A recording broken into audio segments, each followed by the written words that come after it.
सभी साथियों को प्यार भरा नमस्कार। मैं हूं शुभम गायकवाड और स्वागत करता हूं आप सभी को the Hindu editorial analysis session में and the Hindu editorial postmortem session में। दोस्तों, ये हमारा क्लास नंबर 4 होने वाला है। अब तक हमने 3 क्लासेस पीछे डिस्कस कर लिए हैं। अगर आपने उन वीडियोस को नहीं देखा है तो उन वीडियोस में बहुत सारे जो वोकैबुलरी हैं वो बहुत सारे एग्जाम पॉइंट ऑफ व्यू से, जैसे कि सीजीएल हो गए, आपके एसएससी सीजीएल हो गए, सीएचएसएल हो गए, एमटीएस हो गए, बैंकिंग की एग्जाम की बात करें, डिफेंस की एग्जाम की बात करें, तो जितने भी उनमें वोकैबुलरी जो डिस्कस किए गए हैं वो सारे जो एग्जाम है, कॉम्पिटिटिव एग्जाम है, उनके पॉइंट ऑफ व्यू से बहुत ही इंपॉर्टेंट वर्ड जो है पीछे डिस्कस किए गए हैं। अगर आपने उन वीडियोस को नहीं देखा है तो चैनल पे जाइए, प्लेलिस्ट बने हुए हैं।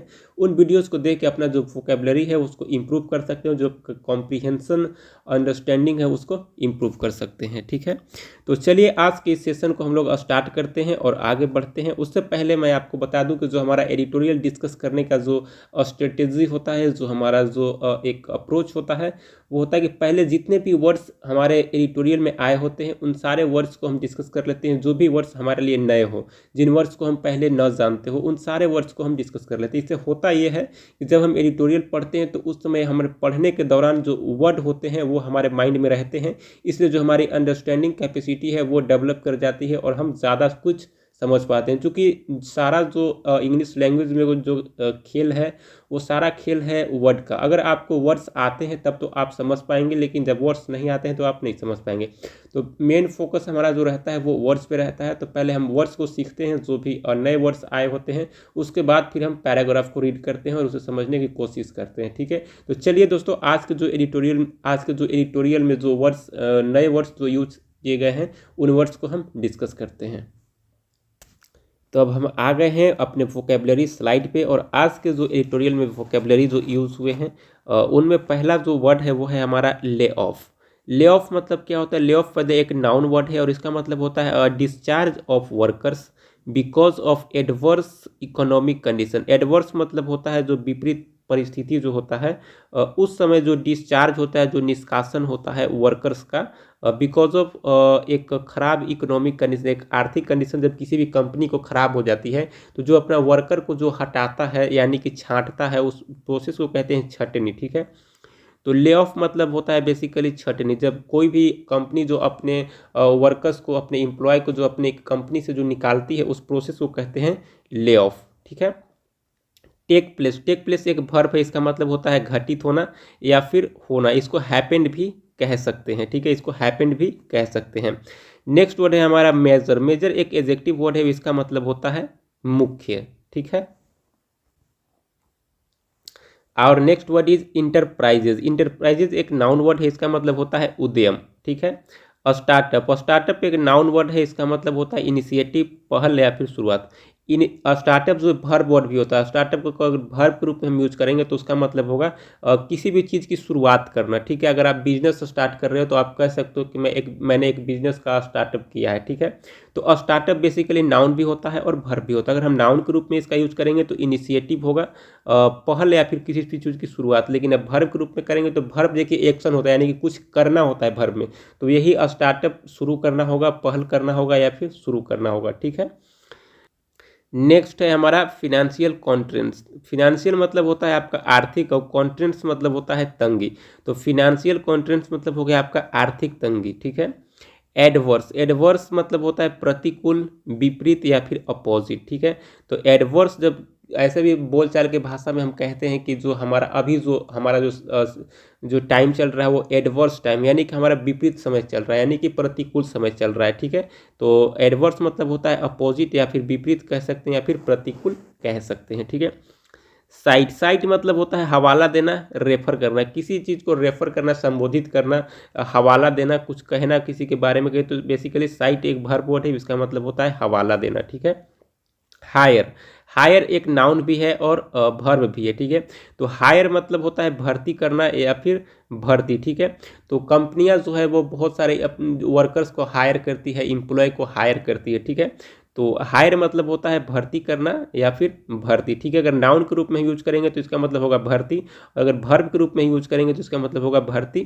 करना। ठीक है, रिट्रेंचमेंट, रिट्रेंचमेंट क्या होता है? तो रिट्रेंचमेंट वही प्रोसेस होता है जो ले ऑफ, मैंने आपको बताया कि ले ऑफ मतलब क्या होता है कि छटनी होता है, जो कंपनियां होती है अपने जो एम्प्लॉय होते हैं उनके कंपनी में उनको निकालती है, ठीक है। तो वही रिट्रेंचमेंट हो गया। रिट्रेंचमेंट भी एक प्रोसेस है, वो एक नाउन वर्ड है, इसका मतलब होता है छटनी, यानी कि कोई भी कंपनियां जब अपने एम्प्लॉय को निकालती है तो उसको बोला जाता है छटनी, ठीक है। और नेक्स्ट वर्ड इज यूनिनाइजेशन। यूनिनाइजेशन क्या होता है? तो यूनिनाइजेशन पहले एक नाउन वर्ड है, इसका मतलब होता है संघीकरण, ठीक है। यूनिनाइजेशन मीन्स होता है संघीकरण। जाइंट, जाइंट क्या होता है? तो जाइंट पहले एक नाउन वर्ड है, इसका मतलब होता है बिग। देखिए जो जिस फील्ड में जो सबसे बड़ा आदमी होता है ना उसको जाइंट कहते हैं। जैसे अगर एजुकेशन के फील्ड में अगर हम जाइंट की बात करें तो अनअकैडमी हो गया, बायजूस हो गया, ये सब क्या है? ये सब जाइंट है हमारे। अगर हम बिजनेस के फील्ड में बात करें तो जो हमारे मुकेश अंबानी है, जो अडानी, गौतम अडानी है, वो सब एक जाइंट है। तो किसी भी फील्ड में जो भी सबसे बड़े स्तर का आदमी होते हैं उनको जाइंट कहा जाता है, ठीक है। सक्सीड, सक्सीड एक वर्ब वर्ड है, वर्ब वर्ड है, इसका मतलब होता है सफल होना, ठीक है। तो सक्सीड मतलब होता है सफल होना, एक वर्ब वर्ड है, इससे सक्सेसफुल बना है आपका, ठीक है। तो इसी से सक्सेसफुल भी आपका बना हुआ है। फॉर्म, फॉर्म मतलब होता है एक वर्ब वर्ड है, इसका मतलब होता है गठन करना, गठित करना या फिर बनाना, ठीक है। लीडरशिप, लीडरशिप मतलब होता है नेतृत्व, ठीक है। न्यूमरस, न्यूमरस एक एडजेक्टिव वर्ड है, इसका मतलब होता है बहुत या प्रचुर मात्रा में, ठीक है। न्यूमरस मतलब क्या होता है? बहुत या फिर प्रचुर मात्रा में।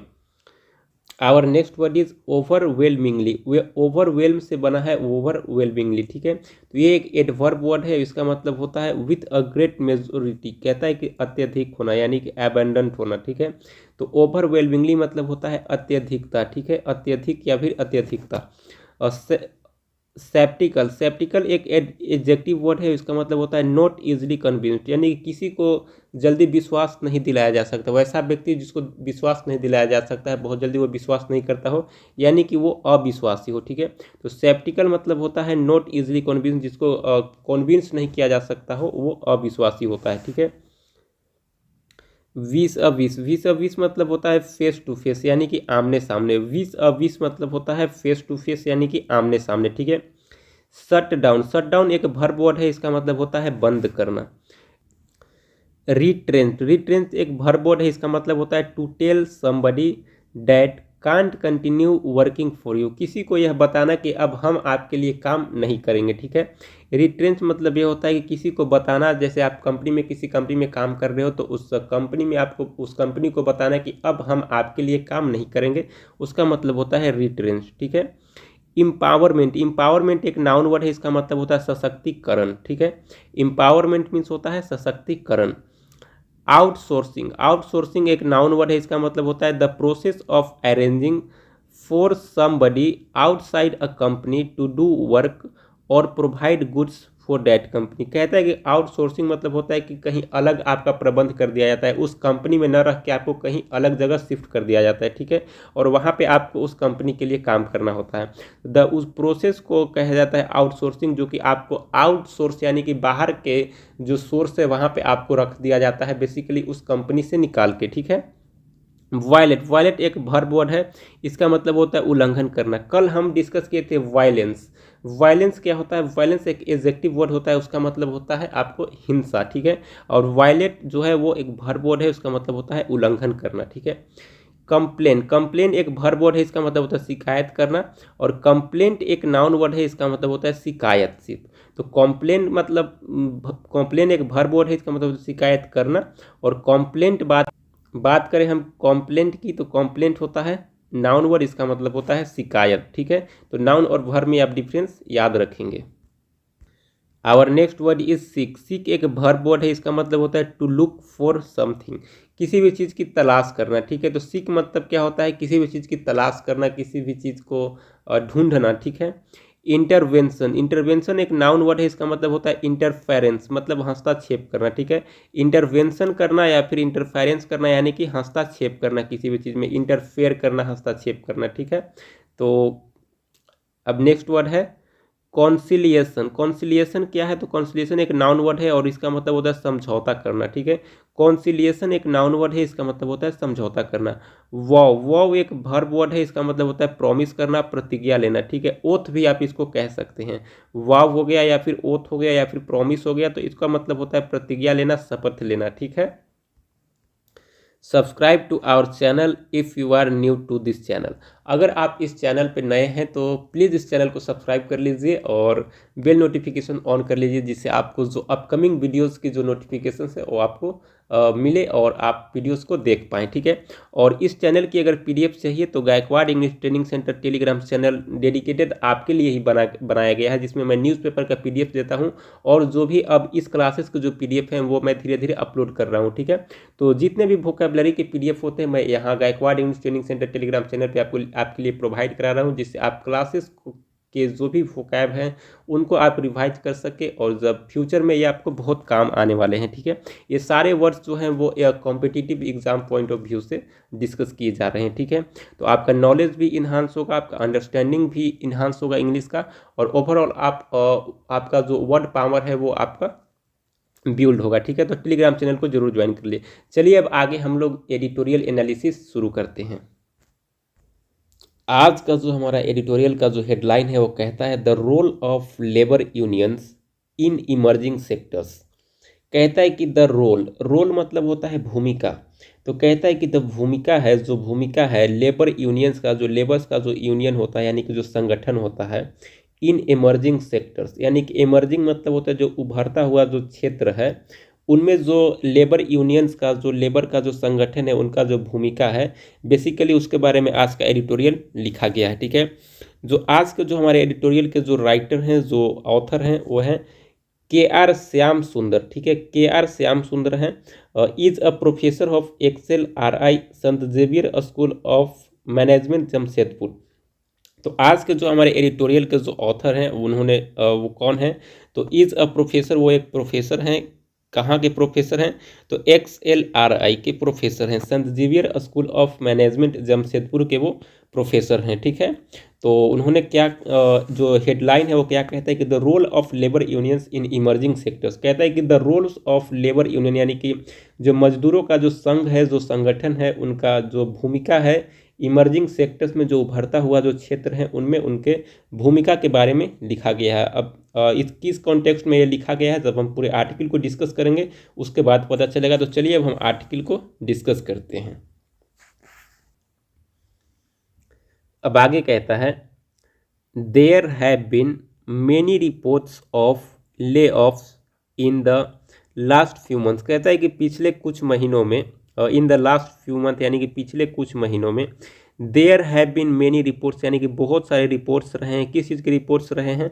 तो ऑफ द ले ऑफ यानी कि निष्कासित होने का जो छटनी प्रोसेस है उसका बहुत सारे रिपोर्ट्स हैं पिछले कुछ महीनों के दौरान जो रिपोर्ट सामने आए हैं, स्पेशली खास तौर पे इन द इमर्जिंग सेक्टर्स। कहता है कि in the emerging sector, emerging मतलब होता है जो अभी अभी उभर रहे हैं। तो अभी जो हमारा उभरने वाला जो सेक्टर है वो कौन सा है? तो वो है IT सेक्टर्स, यानी कि इंफॉर्मेशन टेक्नोलॉजी का जो सेक्टर है, जो डिजिटल सेक्टर है, बेसिकली वो अभी हमारा इमर्जिंग सेक्टर से, अभी उस चीज़ में हम बहुत ज़्यादा ग्रो कर रहे हैं, ठीक है।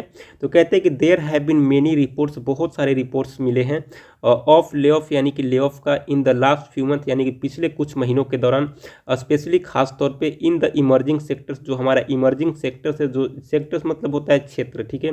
इमर्जिंग मतलब उभर रहा, तो जो हमारा क्षेत्र उभर रहा है उसमें बहुत सारे छटनी के जो प्रोसेस का जो रिपोर्ट्स हैं वो पिछले कुछ महीनों के दौरान हमारे पास मिले हैं, ठीक है।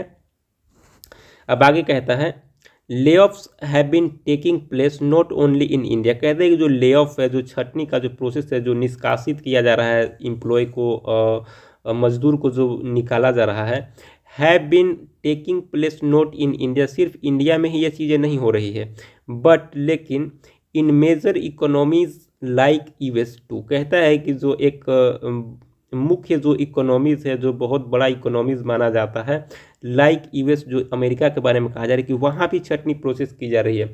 ले ऑफ जो है वो have not been taking place, take place मतलब होता है घटित होना या फिर होना। तो जो ले ऑफ है, जो छटनी का जो प्रोसेस है, वो न सिर्फ भारत में हो रहा है बट इन मेजर इकोनॉमी, जो कि मुख्य जो इकोनॉमीज़ हैं जो हमारे वर्ल्ड के, उसमें भी ये चीज़ें हो रही है। यानी कि अमेरिका की बात की जा रही है, क्या अमेरिका में भी छटनी की जा रही है। ठीक है, अब आगे कहता है large medium and small enterprises as well as startups have let go of dozens और इवन थाउजेंड्स ऑफ वर्कर्स। कहता है कि लार्ज यानी कि जो बड़े हैं, बड़े मीडियम एंड जो स्मॉल मीडियम की इंटरप्राइजेज हैं, इंटरप्राइजेज मतलब होता है आपका उद्यम। ठीक है, तो कहते हैं कि जो बड़े स्तर के और छोटे स्तर के हर प्रकार के जो उद्यम हैं, एज वेल एज साथ ही साथ स्टार्टअप्स, जो स्टार्टअप्स हैं, हैव लेट गो उन्होंने जाने दिया है। किसको जाने दिया है? तो ऑफ डजन्स ऑफ और इवन थाउजेंड्स ऑफ वर्कर, यानी कहता है कि दर्जनों और हज़ारों जो वर्कर्स हैं, जो काम करने वाले जो मजदूर हैं, उनको जाने दिया है, यानी कि उनको निष्कासित कर दिया है। तो ये सिर्फ बड़े ही कंपनियां में नहीं हो रही है, बड़े ही सेक्टर में नहीं हो रहा है, बल्कि इस छोटा सेक्टर में भी हो रहा है। कहते हैं कि large and medium and small, कहते हैं कि लार्ज यानी कि जो बड़े स्तर के जो आपका जो कंपनीज हैं, और जो मीडियम स्तर के यानी जो मध्यम स्तर के हैं, और जो छोटे स्तर के हैं, उन सारे जो उद्यम हैं, उन सब में साथ ही साथ स्टार्टअप, जो कि स्टार्टअप्स हैं, उन सब में निकाला जा रहा है लेट गो, यानी कि उनको जाने दिया जा रहा है, भगाया जा रहा है।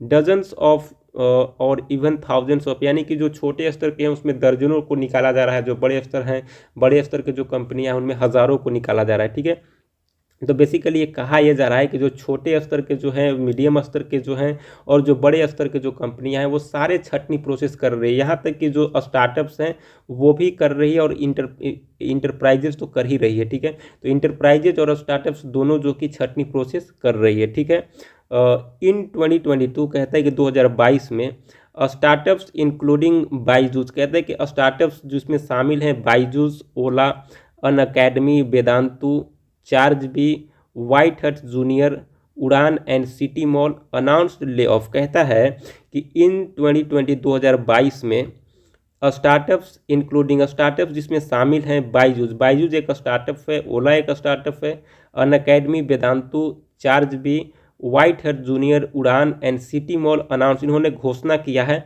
ले ऑफ यानी कि छटनी का।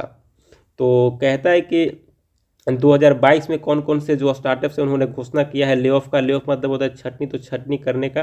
तो जो उसमें अनअकैडमी आपका आता है, बायजूस आता है, ओला आता है, वेदांतु आता है, चार्ज भी आता है, व्हाइट हट जूनियर आता है, उड़ान आता है, सिटी मॉल आता है, उन्होंने अनाउंस किया, उन्होंने घोषणा किया है कि अब हम जो हमारे एम्प्लॉय हैं हम उनको बाहर निकालेंगे। तो देखिए, इसमें कहा यही जा रहा है कि जो बड़े स्तर की जो कंपनियां हैं और छोटे स्तर की जो मध्यम स्तर की कंपनियां हैं, वो सारी कंपनियां ये कर रही हैं कि जो उनका एम्प्लॉय है उनको वो निकाल रही है। ठीक है, यानी कि निष्कासित कर रही है उनका। ठीक है, अब आगे कहता है their reasons included restructuring, cost cutting, automation, financial contrast, performance rating, adverse economic condition and changes in the business model. कहता है कि दियर रीजन, जो कंपनियां जो निकाल रही है अपने एम्प्लॉय को, तो कुछ ना कुछ तो इनको रीजन देना है। तो क्या रीजन दे रही है, वो क्या कारण बता रही है?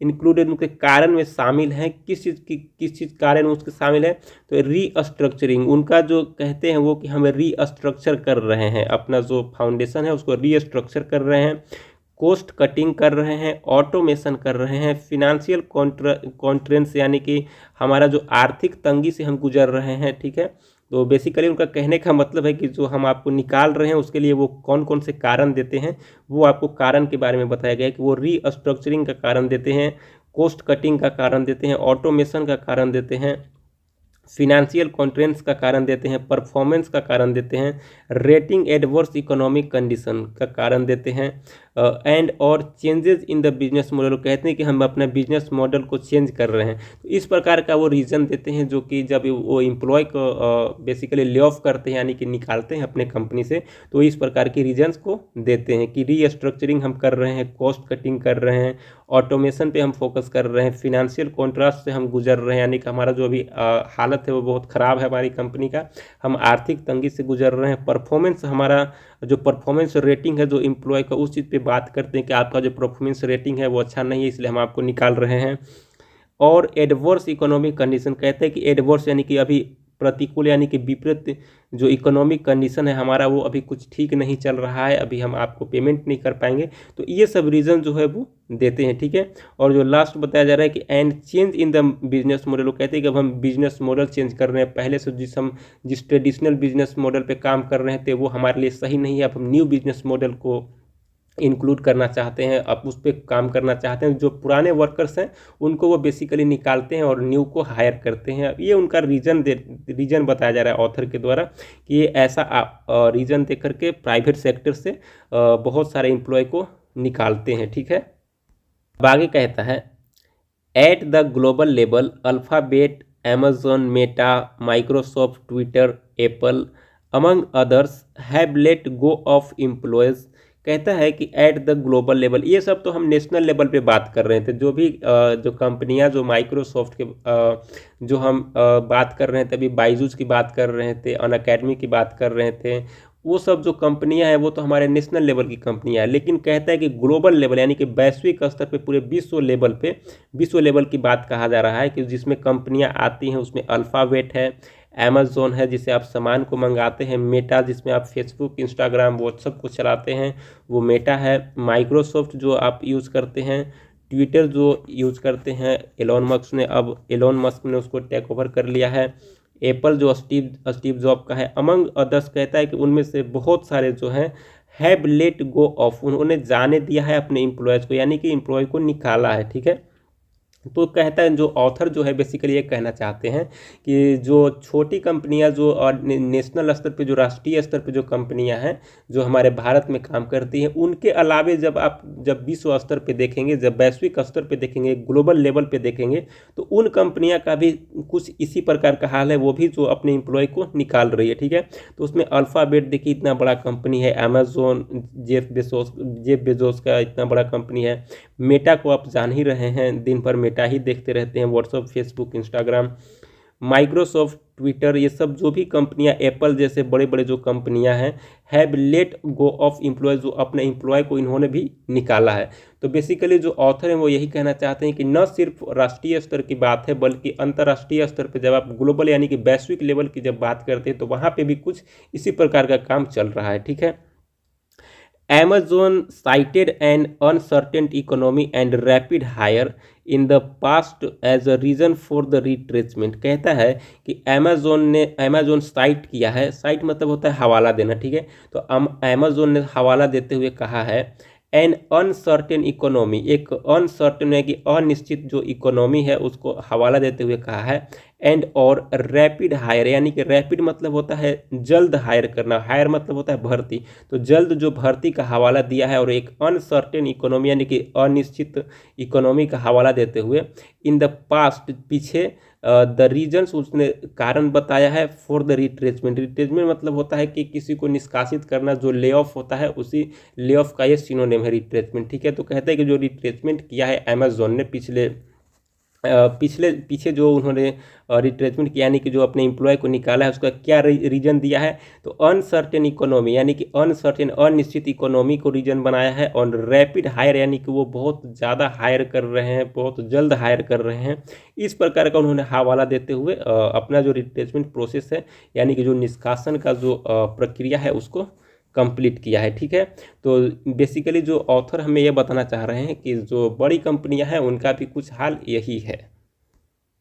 अमेज़न स्टोरी यानी कि जो अमेज़न कंपनी है उसके स्टोरी के बारे में बताया जा रहा है, उसके कहानी को बताया जा रहा है कि वो जो इतने सारे जो एम्प्लॉय को निकाल दिया है, फायर कर दिया है, तो जो रिट्रेसमेंट किया है इतने सारे एम्प्लॉय को, उसके जो स्टोरी है उसके बारे में बताया जा रहा है, ठीक है। तो कहता है कि एट द सेम टाइम ठीक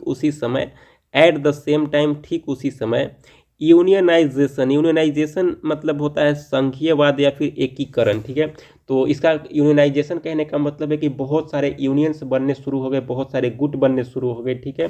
तो कहता है कि एट द सेम टाइम उसी समय यूनियनाइजेशन यानी कि एकीकरण या फिर गुट बनने शुरू हो गए। तो गुट बनने का जो यूनियनाइजेशन का जो अटेम्प्ट यानी गुट बनने का जो प्रयास है इन दिस जाइंट्स कंपनी कहता है। देखिए जाइंट्स होता है जो कि कोई भी फील्ड में जो बड़ी कंपनियां होती है, जो कंपनियों के फील्ड में जो सबसे बड़े स्तर के जो कंपनियां होती है उनको जाइंट कहा जाता है। तो किसी भी सेक्टर में किसी भी फील्ड में अगर जो सबसे बड़े लेवल के जो आदमी होते हैं उनको जाइंट कहा जाता है, ठीक है। तो कहता है कि unionisation attempt in this giant companies, कहता है कि इतने बड़े कंपनियों में जो यूनियनाइजेशन का जो प्रयास है हैव कॉट, उसने जकड़ लिया है। कैच मतलब होता है पकड़ लेना या फिर जकड़ लेना, ठीक है। तो हैव कॉट आवर इमेजिनेशन, जो हमारे इमेजिनेशन है, जो हमारी कल्पना है, उसको इन्होंने जकड़ लिया है, ठीक है।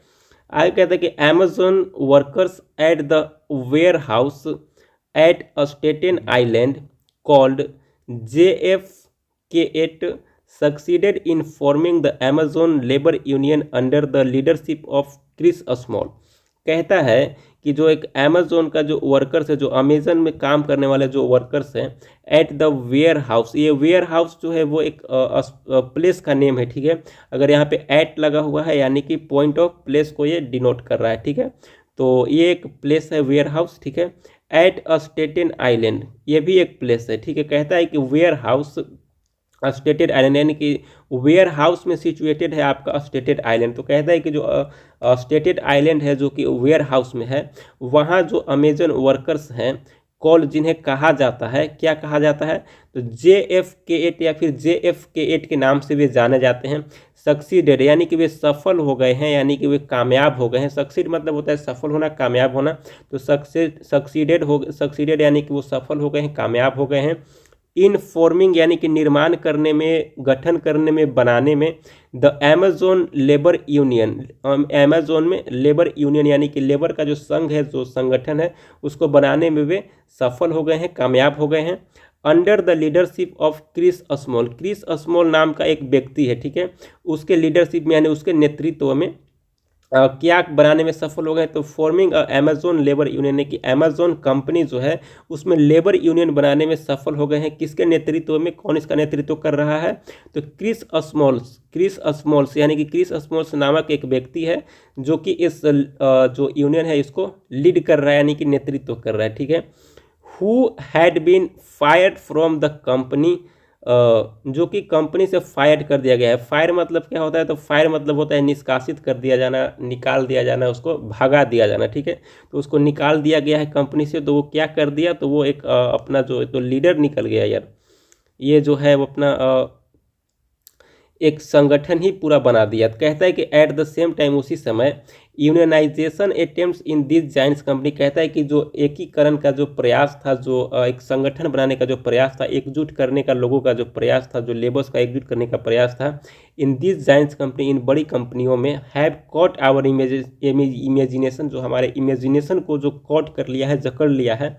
अमेजोन वर्कर्स, जो अमेजोन के जो वर्कर्स हैं, जो अमेजोन के जो कर्मचारी हैं, at the warehouse at Staten Island, कहते हैं कि वेयर हाउस के स्टेटन आइलैंड में कॉल्ड, जिन्हें जो उन्हें कहा जाता था, जो उनके नाम से जाने जाते, किस नाम से जाने जाते थे, तो JFK8 के नाम से जाने जाते थे। सक्सीडेड, वे सफल हो गए हैं, कामयाब हो गए हैं। इन फॉर्मिंग, बनाने में, the Amazon labour union under the leadership of Chris Small, कहते हैं क्रिस स्मॉल नामक एक व्यक्ति के नेतृत्व में वे लोग एक संगठन बनाने में सफल हो गए हैं। उस संगठन का क्या नाम है, तो अमेजोन कंपनी का है, तो अमेजोन लेबर यूनियन बनाने में सफल हो गए हैं, ठीक है। वो किस व्यक्ति के नेतृत्व में, तो क्रिस स्मॉल नामक व्यक्ति के। हु, जो कि हैज़ बीन फायर्ड, वो कि फायर कर दिया गया था, यानी कि निष्कासित कर दिया गया था, निकाल दिया गया था, फ्रॉम द कंपनी, उस कंपनी से, ठीक है। अब आगे कहता है जो क्रिस नामक जो व्यक्ति था, क्रिस स्मॉल नामक व्यक्ति था, उसने जो एक यूनियन तो बना लिया। उसके बाद जो अमेजोन का जो रिएक्शन था, अब आगे कहता है कि अमेजोन ने रिएक्ट किया bye filing numerous objections with the national labour relations board. कहता है कि जो अमेजोन जो रिएक्ट किया, यानी कि रिएक्ट कहने का मतलब बेसिकली वो उत्तर दिया, यानी कि रेस्पॉन्ड किया, ठीक है। तो अमेजोन ने रेस्पॉन्ड किया बाय फाइलिंग, फाइल मतलब क्या होता है, फाइल अगर नाउन के रूप में हम यूज़ करते हैं तो वो एक डॉक्यूमेंट रखने का एक स्पेस होता है फाइल, ठीक है, जहाँ पे हम अपने सारे कागजात रखते हैं जिस फाइल में, उसको फाइल कहा जाता है, वो नाउन के रूप में यूज़ किया जाता है। लेकिन जब हम फाइल को वर्ब के रूप में यूज़ करते हैं तो वहाँ होता है दर्ज करना, ठीक है। तो कहते हैं कि जो अमेजोन कंपनी है उसने रिएक्ट किया है बाय फाइलिंग यानी दर्ज करते हुए न्यूमरस यानी कि बहुत सारे बिग न्यूमरस ऑब्जेक्शंस यानी कि उस बहुत सारे ऑब्जेक्शंस यानी बहुत सारे सवाल उठाते हुए एक सवाल को दर्ज करते हुए, एक ऑब्जेक्शंस को दर्ज करते हुए which the national labour relation board, जो नेशनल लेबर रिलेशन बोर्ड है, ये जो नेशनल लेबर रिलेशन बोर्ड है वो क्या है, तो वो एक संस्था है, एक ऑर्गेनाइजेशन है जो कि लेबर्स के राइट के लिए फाइट करता है, ठीक है, यानी कि उनका हक के लिए वो लड़ाई करता है, ठीक है।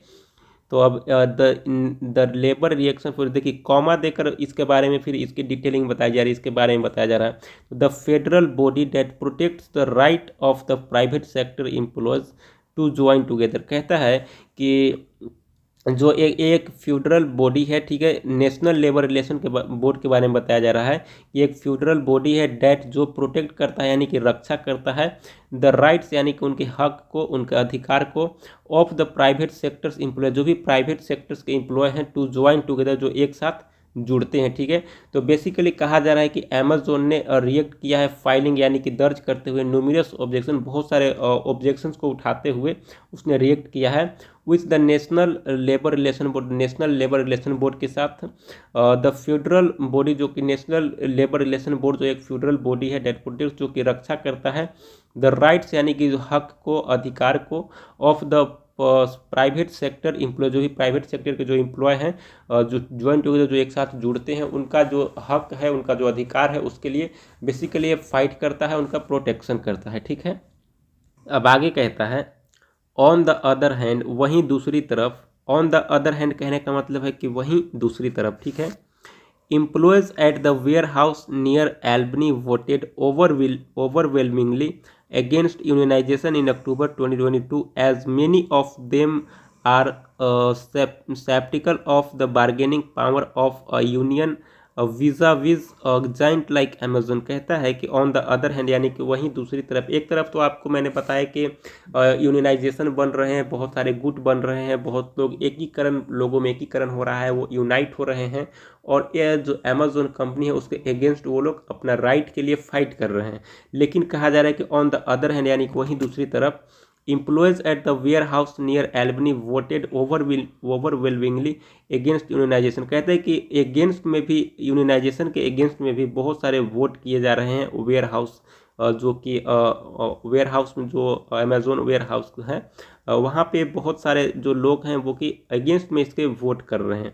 क्यों वोट कर रहे हैं, तो इन अक्टूबर 2022 यानी कि 2022 की बात है कि वोट कर रहे हैं, लेकिन क्यों कर रहे हैं, तो as many of them were skeptical of the bargaining power of unionization vis-a-vis giant like Amazon, कहता है कि इतने बड़े कंपनी में जब एक यूनियनाइजेशन बना तो उन लोग का जो पावर है, जो भी निकाल दिए गए थे, जिनको फायर कर दिया गया था, उन लोग कुछ ज़्यादा ही उछल रहे थे, ठीक है। और जिनकी जो नौकरियां बची हुई थी वो लोग अब तो थोड़ा सा एक कंफर्ट जोन में थे कि हमारा क्या दिक्कत है भाई, हमारी तो नौकरी है ही, लेकिन जो निकाले गए थे उनमें उतनी बड़ी कंपनी में अगर कोई एक यूनियन बना लेता है तो बेसिकली वो लोग लीडर की तरह काम करने लगे, और एक उन लोग में एक सेप्टिकल बार्गेनिंग पावर की बात होने लगी, ठीक है, कि अब तो हमें पावर आ गई, अब हम जो चाहेंगे वो इस कंपनी से करवा लेंगे। तो बेसिकली ये सब रीजन रहा था। तो बहुत सारे लोग जिनकी जो नौकरी है उस कंपनी में, वो लोग क्यों इस झंझट में पड़ेंगे, तो उन लोगों ने इसका विरोध करना शुरू कर दिया, ठीक है। अब आगे कहता है इन इंडिया यानी कि भारत में Amazon shut down Amazon food and Amazon academy, कहता है कि इन इंडिया में यानी कि भारत की बात की जा रही है कि जो अमेजोन जो कंपनी है शट डाउन उसने बंद किया अमेजोन फूड, यानी कि अमेजोन फूड जिस प्रकार से स्विगी और जोमेटो को हम जानते हैं जो फूड डिलीवरी कंपनी है, जो फूड डिलीवर करती है, उसी प्रकार से अमेजोन का भी एक फूड डिलीवरी आया था जो कंपनी अमेजोन फूड के नाम से, जो कि शट डाउन कर दिया गया है यानी बंद कर दिया है। एंड अमेजोन अकेडमी यानी कि वो एजुकेशन के फील्ड में भी वो आया था अमेजोन, लेकिन वो चल नहीं पाया, ठीक है। अब जैसे अन अकेडमी है, बायजूस है, उस प्रकार से अमेजोन अकेडमी भी आया था, ठीक है, लेकिन वो शट डाउन कर दिया गया है भारत में, यानी कि बंद कर दिया गया है, यानी कि उसका मार्केट नहीं चला भारत में, ठीक है। आगे कहता है it retrenched workers in the Indian facility in a gradual manner. कहता है कि इसने क्या किया, तो रिट्रेस्ड किया वर्कर्स को इन इंडियन फैसिलिटी, भारतीय फैसिलिटी में, इन अ ग्रेजुअल मैनर, एक ग्रेजुअल मैनर में, ठीक है। The nascent information technology employ senate which works for the welfare, right, justice and the empowerment of IT यानी कि इंफॉर्मेशन टेक्नोलॉजी। कहता है कि द नेसेंट इंफॉर्मेशन टेक्नोलॉजी, ये जो एक संस्था का नाम है, ठीक है, nascent information technology employ senate, ये एक संस्था का नाम है, इतना बड़ा एक ऑर्गेनाइजेशन का नाम है, ठीक है। यहाँ पे nascent information technology employ senate ये एक ऑर्गेनाइजेशन का नाम है। विच वर्क, जो कि काम करता है, किसके लिए काम करता है, फॉर द वेलफेयर यानी कि कल्याण के लिए काम करता है, राइट्स यानी कि अधिकार के लिए, जस्टिस यानी कि न्याय के लिए, यानी एम्पावरमेंट यानी कि सशक्तिकरण के लिए, ऑफ द आईटी सेक्टर्स यानी कि जो इंफॉर्मेशन टेक्नोलॉजी है उसके लिए एक ऑर्गेनाइजेशन काम करती है, उसके अधिकार के लिए, उसके जस्टिस यानी कि न्याय के लिए, एम्पावरमेंट यानी कि सशक्तिकरण के लिए। उस जो ऑर्गेनाइजेशन का नाम है वो है nascent information technology employ senate, ठीक है। ओके, यानी कि बिजनेस प्रोसेस आउटसोर्सिंग के लिए वो काम कर रहा है, एंड केपीओ यानी कि नॉलेज प्रोसेस आउटसोर्सिंग के लिए काम कर रहा है, ठीक है। तो जितने भी प्रोफेशनल्स इन इंडिया हैं, जो भी इंडियन प्रोफेशनल्स हैं, उनके लिए जो एक ऑर्गेनाइजेशन है the nascent information technology employees senate, ये बेसिकली काम करता है, इनके अधिकार के लिए काम करता है, ठीक है, इनके राइट के लिए काम करते हैं, इनके वेलफेयर के लिए काम करता है, इनके इम्पावरमेंट के लिए काम करता है। तो किस किस के लिए वो काम करता है, तो आईटी सेक्टर्स यानी कि इंफॉर्मेशन टेक्नोलॉजी के लिए काम करता है, बीपीओ यानी कि बिजनेस प्रोसेस आउटसोर्सिंग के लिए काम करता है, एंड केपीओ यानी कि नॉलेज प्रोसेस आउटसोर्सिंग के लिए काम करता है, ठीक है। जितने भी ये प्रोफेशनल्स हैं इन इंडिया यानी कि भारत में, उन सब के लिए काम करता है। हैज़ अलिज्ड यानी कि उसने आरोप लगाया, अलिज मतलब होता है आरोप लगाना, तो जो किसने आरोप लगाया, तो जो nascent information technology employ senate, जो ऑर्गेनाइजेशन की जब हम बात कर रहे थे पीछे, उसने आरोप लगाया है डैट की जो अमेजोन है उसने वायलेट किया है, यानी कि अमेजोन जो है वायलेटेड लेबर लॉ, यानी कि जो लेबर का जो लॉ है, जो नियम है, उसको वायलेट किया है, यानी कि वायलेट किया है, यानी कि उल्लंघन किया है, ठीक है। इट ऑल्सो कंप्लेंट, उसने कंप्लेंट भी किया है, शिकायत भी किया है to the union labour minister, जो यूनियन लेबर मिनिस्टर्स हैं उनसे, seeking his ministries in intervention. कहता है कि सीकिंग माने यह उम्मीद करते हुए या चाहते हुए कि जो उनका जो मिनिस्टर का जो मिनिस्ट्री इंटरवेंशन है, जो उनका इंटरफेरेंस है, इसमें उनका इंटरफेरेंस हो, उनका सहयोग हो, ठीक है। तो बेसिकली कहा जा रहा है कि जो nascent information technology employees senate का जो ऑर्गेनाइजेशन है, जो कि आईटी सेक्टर्स के लिए, बीपीओ के लिए, केपीओ के लिए वर्क करता है, प्रोफेशनल जो भी इंडिया के प्रोफेशनल है, अली उसने आरोप लगाया है डैट की अमेजोन वायलेटेड, अमेजोन ने उल्लंघन किया है लेबर लॉ, यानी कि लेबर्स के जो भी नियम थे उनको अमेजोन ने उल्लंघन किया है। एंड इट ऑल्सो, जो ऑर्गेनाइजेशन है उसने कंप्लेंट भी किया है, शिकायत भी दर्ज कराया है to the union labour minister के पास, सीकिंग यानी कि यह तलाश करते हुए, यह चाहते हुए, हिज मिनिस्ट्री इंटरवेंशन की, उनका जो मिनिस्ट्री का जो इंटरवेंशन है, यानी कि उनका जो सहयोग है, जो उनका जो भी उनके तरफ से हो सकता है त्वरित कार्रवाई वो चाहते हुए, ठीक है। अब आगे कहा जा रहा है the deputy chief labour commissioner in the Bengaluru served a notice seeking information from the company. कहता है कि जो डिप्टी चीफ लेबर कमिश्नर हैं इन बेंगलुरु के, सर्व उन्होंने एक थमाया है, एक नोटिस को सर्व किया है, सीकिंग या चाहते हुए इंफॉर्मेशन, जो भी इंफॉर्मेशन है उन इंफॉर्मेशन की तलाश में उन्होंने एक जो नोटिस है उसको सर्व किया है फ्रॉम द कंपनी यानी कंपनी से, ठीक है। बट लेकिन इट इज़ वेल नोन, यह सबको पता है, हाउ सीरियसली, कितना गंभीर रूप से employers specially multinational corporations MNC. कहता है कि जो कंपनियां हैं, but it is well known, यह सबको जानता है कि हाउ यानी कि कितना सीरियसली लिया जाता है एम्प्लॉयर्स को, यानी कि जो भी एम्प्लॉय होते हैं कंपनी के, उनको कितना सीरियस लिया जाता है उस कंपनी में, स्पेशली मल्टीनेशनल कंपनीज की बात की जाए या फिर एमएनसीज की बात की जो बड़ी बड़ी कंपनियां होती है, मल्टीनेशनल कंपनियां या फिर जो एमएनसीज कंपनियां होती है, वो अपने लेबर्स को कितना सीरियस लेगी। ठीक है, आप समझ सकते हैं कि कितना सीरियस लेगी। बिल्कुल भी सीरियस नहीं लेगी वो लेबर्स को। ठीक है, तो कहता है कि tech labour departments they ignore conciliation meetings more often than the trade unions. कहता है कि जो ट्रेड यूनियंस के जो मीटिंग होते हैं उसके सामने जो एक लेबर का जो मीटिंग होगा उसमें कितना वो भेदभाव तो करेंगे ही। जो उनका ट्रेड यूनियन है उसमें वो ज़्यादा फोकस करेंगे और जो लोग लेबर यूनियन है उसमें वो ज़्यादा फोकस नहीं करेंगे। तो उसी बात की कहा जा रहा है कि जो मल्टीनेशनल जो कंपनियां हैं वो एक लेबर यूनियंस की बात क्यों सुनेंगी, कैसे सुनेंगी। ठीक है, नहीं सुनती है, कोई भी नहीं सुनती है, आप तो समझ सकते हैं कोई नहीं सुनता है। तो यही बेसिकली यही कहा जा रहा है कि कितना सीरियस जो कंपनियां लेती हैं अपने एम्प्लॉय को, वो हर जो एम्प्लॉय वो जानता है और हर कोई जानता है। ठीक है, NITES यानी कि nascent information technology employees senate. ठीक है, NITES के जो फुल फॉर्म होगा, जो ऑर्गेनाइजेशन के पीछे हम बात कर रहे थे आपसे कि nascent information technology employees senate, उसका जो प्रेसिडेंट है, उसके जो अध्यक्ष हैं वो हैं हरप्रीत सिंह सालूजा। ठीक है, हरप्रीत सिंह सालूजा जो उसके प्रेसिडेंट हैं, वो यानी कि उन्होंने शपथ लिया है, उन्होंने प्रतिज्ञा लिया है टू फाइट यानी कि फाइट करने के लिए, एक जंग के लिए, एक लड़ाई करने के लिए अमेजोन यानी कि अमेजोन से वो फाइट करेंगे, अपनी लड़ाई लड़ेंगे। ठीक है, बट लेकिन this will not be easy, लेकिन यह बहुत आसान नहीं होगा क्योंकि अमेजोन एक मल्टीनेशनल कंपनी, एक बहुत बड़ी कंपनी है। ठीक है, तो उससे एक जो ऑर्गेनाइजेशन का, जो संस्था का एक जो अध्यक्ष है वो कितना लड़ सकता है उसे सब कोई जान सकता है। ठीक है, सब कोई जान रहा है कि वो इजी नहीं होगा। आज के लिए इतना ही रखते हैं, और कैसा लगा ये एडिटोरियल एनालिसिस ज़रूर कमेंट करके बताइएगा। और जितने भी लोग नए हमसे जुड़ रहे हैं, जो भी नए इस चैनल पे आ रहे हैं, उन सारे लोग से मेरा एक निवेदन रहेगा कि सारे लोग आप जो हैं चैनल को सब्सक्राइब कर लीजिए, और Gaikwad English training centre Telegram channel को आप जरूर ज्वाइन कर लीजिए, जहाँ आपको इस जो हम एडिटोरियल का जो PDF देते हैं और जो वोकैबुलरी हम डिस्कस करते हैं उनका जो PDF देते हैं, वो गायकवाड इंग्लिश ट्रेनिंग सेंटर के नाम से एक टेलीग्राम चैनल बना हुआ है, वहाँ जाइए और उसको ज्वाइन कीजिए। वहाँ पे आपको सारे PDFs इस क्लासेस के मिलेंगे। और हमसे जुड़ने के लिए आपको बहुत बहुत धन्यवाद। जितने भी लोग हमारे चैनल से जुड़े हुए हैं उनको, आप सभी को दिल के गहराइयों से बहुत बहुत धन्यवाद। जो भी हमसे जुड़े हुए लोग हैं उन सबको दिल के गहराइयों से धन्यवाद। और जितने भी लोग नहीं जुड़े हैं वो सब लोग सब्सक्राइब कर लीजिए हमारे चैनल को, और आप जुड़ जाइए, इसमें कोई भी दिक्कत नहीं है। तो बेसिकली आज के लिए इतना ही। बहुत बहुत धन्यवाद आपको। Thank you so much for watching this video. जय हिंद गाइज।